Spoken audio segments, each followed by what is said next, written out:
Grace had entered her marriage with quiet hope.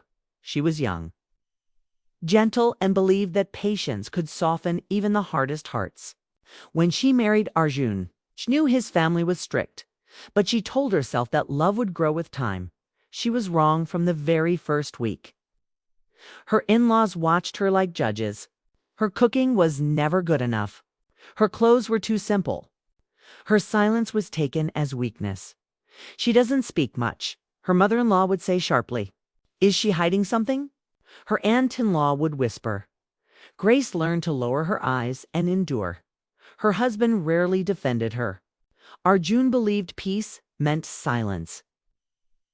And silence meant letting Grace suffer alone. The only thing her in-laws cared about was one word, son. At every gathering, every prayer, every conversation, it returned like a curse. "When will you give us a boy? Our family name needs an heir. A woman's real worth is proven through a son." Grace swallowed her pain and smiled. When she became pregnant, the house filled with expectation, but not joy. Doctors suggested tests, but Grace refused to learn the gender. She prayed not for a son or daughter, but for kindness. Months passed under constant pressure. Then the day came. Grace gave birth to twin baby girls. The room fell silent. No celebration, no sweets, no prayers of gratitude, only disappointment. Her mother-in-law's face hardened. Her father-in-law turned away. Arjun stood frozen, his expression unreadable. "Two girls," someone whispered. "Double burden," another replied. Grace held her daughters close, tears slipping silently from her eyes, not from disappointment, but fear. She knew what this meant. The house became unbearable. Her babies were called mistakes, expenses, bad luck. Her mother-in-law refused to touch them. Visitors offered sympathy instead of blessings. Arjun changed. He stopped speaking to Grace, stopped looking at his daughters. He blamed her for something she had no control over. One night, after weeks of cold silence, he spoke. "This marriage was a mistake," he said flatly. "My family will never accept this. I want a divorce." Grace felt the world collapse. "For what?" she whispered. "For giving birth." Arjun avoided her eyes. "You failed my family. The divorce was quick, cruel." Final. Grace was sent away with her to infant daughters. No money, no support, no dignity. Her in-laws watched silently as she left. Holding her babies and a small bag of clothes, no one looked back. That night, sitting alone in a small rented room, Grace fed her daughters and wept until there were no tears left. Then she looked at them, two tiny lives, two reasons to survive. They wanted a son, she whispered. "I will raise daughters who will make them regret everything." In that moment, Grace stopped being a broken woman. She became a mother with a purpose, and the seeds of revengefully patient, unstoppable were planted. Grace's new life began in silence. The rented room was small bare walls, a thin mattress, a single window that let in more dust than light. At night, when the city slept, Grace rocked her twin daughters and listened to their soft breathing. That sound became her strength. There was no family to help her. Her parents had passed away years earlier, and distant relatives offered only advice, not support. Some whispered that she should return to her husband's house and apologize. For what? Grace asked quietly. She refused to bow again. With two infants and no income, survival became her first battle. Grace sold her wedding jewelry piece by piece, a piece each item, a memory of a marriage that had cost her dignity. She found a small job stitching clothes from home. The money was little, but it was honest. During the day, she worked. At night, she studied. Grace had left her education unfinished after marriage. Now, while her daughter slept beside her, she watched free online lectures on business, accounting, and digital skills. She learned slowly, carefully, with a determination fueled by injustice. People noticed her discipline. Local women's support group offered her training in tailoring and small entrepreneurship. Grace accepted every opportunity. She learned how to manage orders, negotiate prices, and speak with confidence. Months turned into years. Her daughters grew bright, curious, and full of laughter. Grace named them Arohi and Anaya. She taught them kindness, but also strength. No one decides your worth. She told them gently, not your birth, not your gender. Grace's work expanded. She began designing clothes instead of just stitching them. Her designs were simple, elegant, and affordable. Customers returned. Word spread. One day, a boutique owner noticed her work and offered her a small contract. Grace hesitated only for a moment. Then she accepted. That contract changed everything. Her income stabilized. She moved into a better home. She enrolled her daughters in a good school. She hired 2 women who, like her, had been abandoned for reasons they couldn't control. Grace wasn't just surviving anymore. She was building. Occasionally, news from her old life reached her. Arjun had remarried. His family still prayed for a son. Their business struggled quietly, weighed down by poor decisions and arrogance. Grace felt no anger, only patience. She wasn't ready yet, but she was getting closer.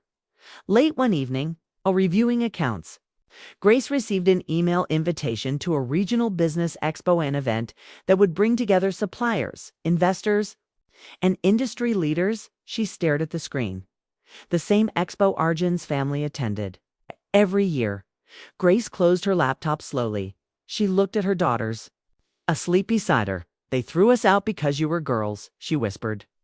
Now watch what girls can become. The stage was being set. The business expo hall was alive with movement-bright banners, polished booths, confident voices echoing through the space. Grace stood at the entrance, steadying her breath.